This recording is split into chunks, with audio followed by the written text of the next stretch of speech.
Welcome to the Deep Dive. Today, our mission is to really dig into the hidden architecture of leverage and dominance. That's right. We're taking a deep look at how true non-competitive advantage gets created. And this applies whether you're trying to maximize your desirability in the dating world or building a billion-dollar company. It's the same fundamental principle. We've got a fascinating stack of sources in front of us. It ranges from evolutionary psychology all the way to, well, the controversial business philosophy of Peter Thiel. And we're ending with the big tech monopolies. Exactly. We're searching for that blueprint, the one that lets certain players, whether they're people or huge companies, just step outside of simple competition. And that's what's so often overlooked, isn't it? We found this again and again in the sources. Success isn't just about, beating the other guy. In fact, if you're constantly in that head-to-head competition, it's just draining. It's fundamentally limiting. The most enduring success in a relationship, in a company, it comes from escaping that fight entirely. So you're not playing the game better, you're creating a new one. You're creating a position so unique, so valuable, that the entire market of alternatives just becomes irrelevant. Okay, so how do you build that kind of irreplaceable value? We're going to start in the most primal place, attraction, the counterintuitive power of withholding. The hard-to-get phenomenon. We'll look at the psychological research on that, then pivot to Peter Thiel's argument that, well, monopolies are actually good. And finally, we'll see how data-driven platforms use, well, let's call it surveillance, to build these impenetrable positions. Let's do it. Okay, let's start with the basics. The principle of reciprocity of attraction.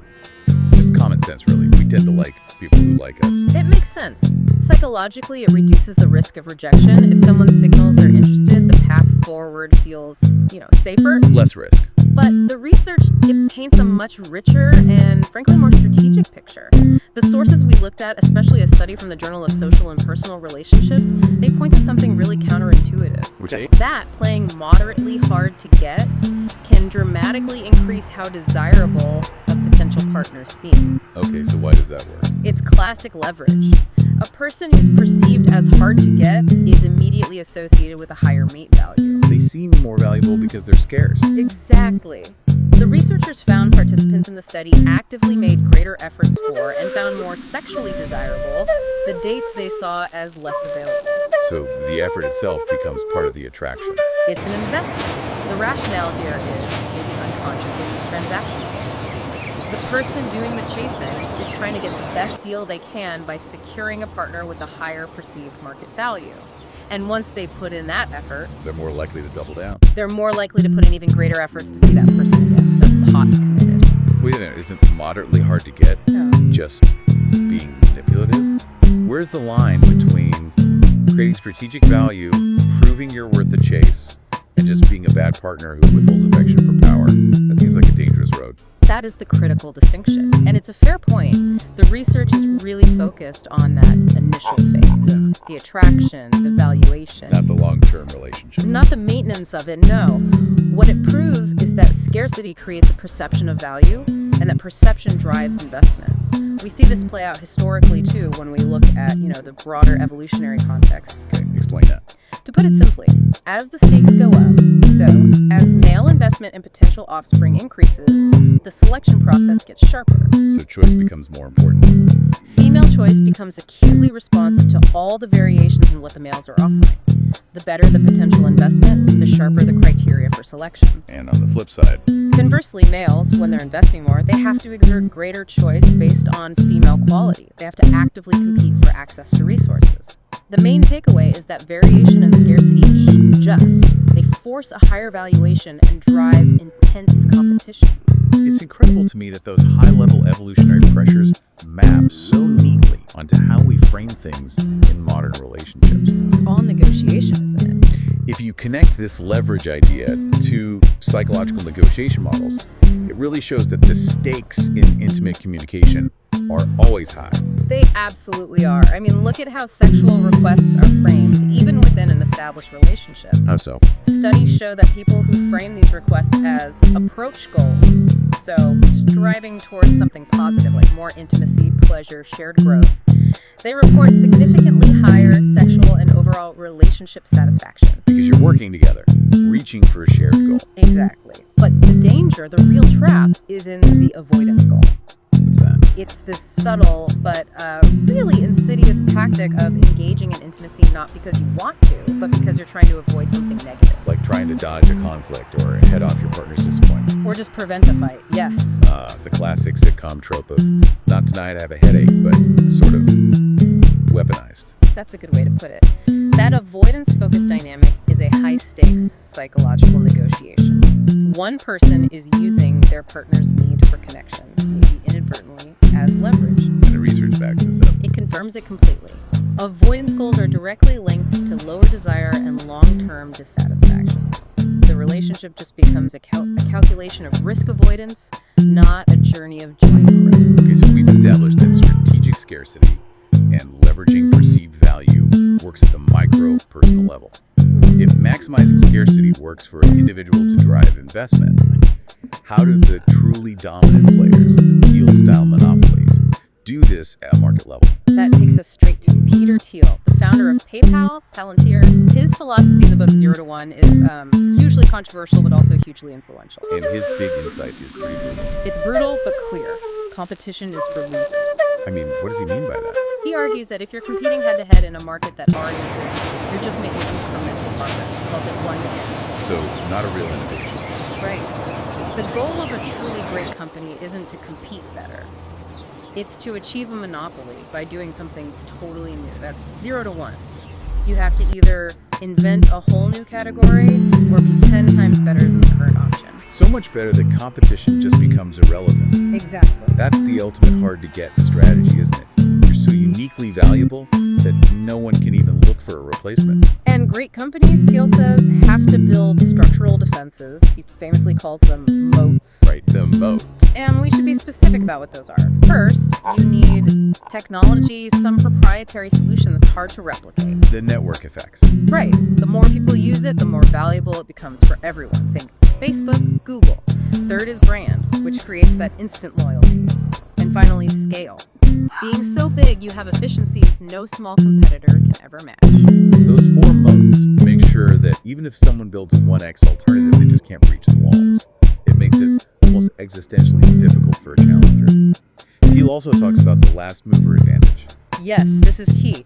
It's not about being first to market. Why not? Because being the first mover often just means you're the one who makes all the early mistakes. You pave the way for someone else to come in and perfect the model. So the last mover is the one who actually wins the category. They're the one who dominates it enduringly, like Amazon.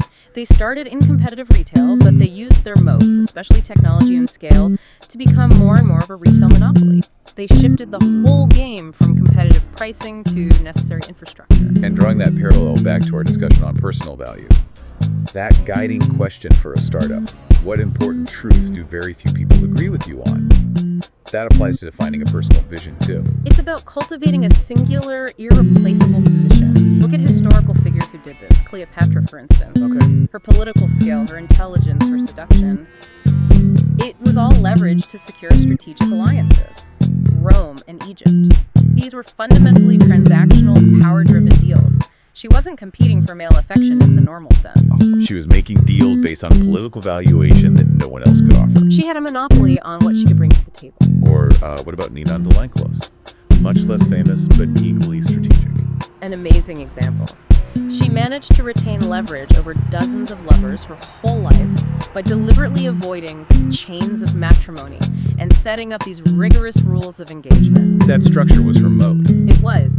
She adopted this life of regulated pleasure, and she famously retained only as much of the female character as society basically forced upon her.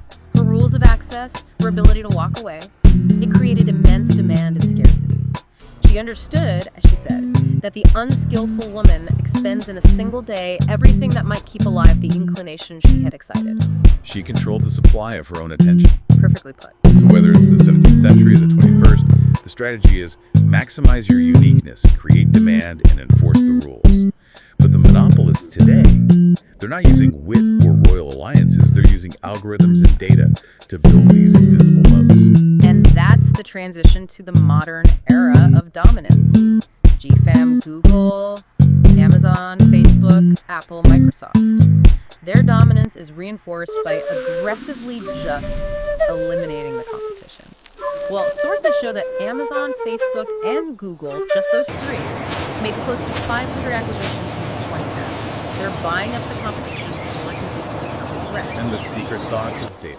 It's the systematic capture and analysis of data. It's absolutely critical. It lets them monitor and control assets and, well, individuals to a degree that was impossible before. This is where we get that critique of surveillance capitalism. These platforms seem free.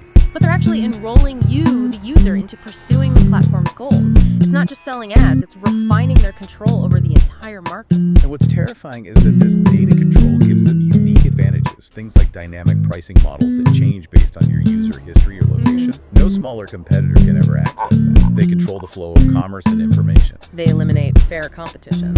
And this is where the power of that monopoly becomes financially quantifiable. Some studies tried to measure the perceived value of these free services. I remember this. They asked people what median payment they would accept to give up a service for a year. And the results are just staggering. Give up search engines for 1 year. The median accepted payment is $17,000. $17,000. And for email, it's $7,000. Think about that. We use these things for free. But if someone demanded you pay 17 grand to buy back the convenience and infrastructure we've all just given away, a lot of us would pay it. That is the quantifiable monetary power of a true data monopoly over our basic needs, like communication and information. Now, if we look at how this dominance affects the labor market, specifically the gig economy, we see this leverage being used on individual workers. Right. Gig work, it offers flexibility, which is useful especially for people with caring responsibilities. But it's almost always low-waged. And that's by design. It's because the structure is designed to transfer risk. That self-employed status is often just a way to avoid standard employer responsibilities. So the platform's algorithm controls the worker. It tracks their movements, sets prices, assigns tasks, all using that data. But the worker bears all the risk. Economic downturn, car maintenance, injury. The data monopoly controls the system, but transfers the actual cost of precarity to the individual. This really highlights why attention and perception are such crucial currencies in any market. There's the famous Hawthorne effect from organizational studies. Right, where performance improved among workers not because the conditions actually changed, like better lighting, but because they were receiving attention. They were being watched. The perceived focus and the attention they got changed their output, not the objective conditions. And that phenomenon ties directly back to our first topic, on attraction and value. It shows that crucial gap between what we report and what's real. Exactly. Survey estimates of, say, news consumption on social media are often 2 or 3 times higher than estimates from passively collected data. People report what they think they should be doing. So in any market, romance or business, managing the perception of value is often as powerful as the objective reality itself. It can be more powerful. So we've looked at 2 paths to value. There's the competitive evolutionary path, which is all about maximizing options and leveraging scarcity.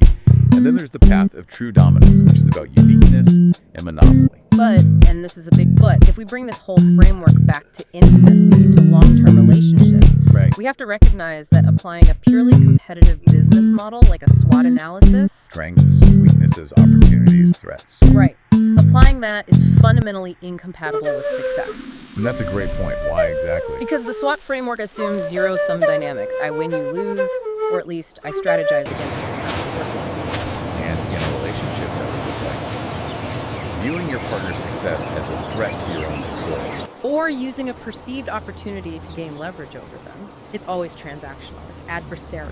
Whereas healthy, enduring relationships They require positive-sum thinking. The idea that we both win or we're both losing. It means treating your partner as a collaborator, someone whose success directly enables yours, not an adversary to strategize against. So the revolutionary alternative is to shift from the marketplace mindset, where you're always negotiating the best deal, maintaining your leverage, to a partnership. A true partnership, defined by joint value creation and a genuine merging of interests. That is a framework for this, right? The have-not framework. It's a beautiful expression of this idea. Instead of focusing on your individual competitive advantage, the couple collaborates. You honestly inventory what you collectively possess, resources, emotional capacity, time, connections, and what you collectively lack. That immediately changes the conversation. It moves from how do I maximize my advantage over you to Given what we have and what we lack, how do we solve this problem to get what we both want? it's joint problem solving. The final revolutionary approach in relationships isn't about finding the perfect person in the market. It's about creating a partnership so unique through mutual investment and shared goals that all the other alternatives become structurally and emotionally irrelevant. You don't compete better in the market. You create a new category of enduring connection entirely. You leave the market behind. The paradox is so clear.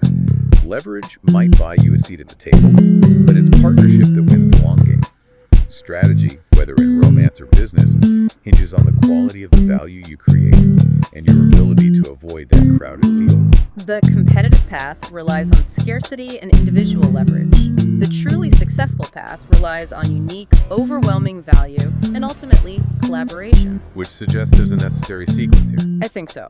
First, you have to understand the competitive game and the role of leverage. Because if you don't understand the market, you'll be exploited by it. Know the rules before you break them. Second, you have to define your unique, irreplaceable value, your personal monopoly. And finally, when you do commit, you have to commit fully to creating a collaborative, non-competitive future together. Which leads us to the final question for you to think about. It does. It raises an important question. If, in the competitive dating market, maintaining leverage means selective withholding, and in the successful business world, monopoly means overwhelming dominance, where do you draw the line between maximizing your individual market value and committing to the vulnerability that's required for genuine, revolutionary joint value creation? Something to mull over until our next deep dive.